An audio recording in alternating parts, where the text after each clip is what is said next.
Tarafsız Yiğit kayak kaymayı öğreniyor.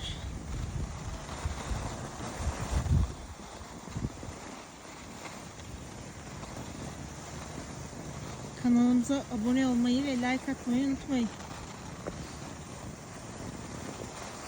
Yiğit şu an çok ciddi bir iş yaptığı için Yiğit'in kanalı adına konuşma görevi bende.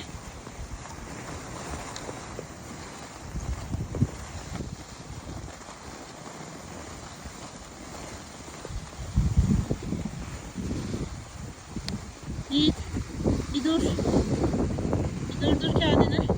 Heh, bir el salla. Kanalına el salla. Şimdi devam et hadi.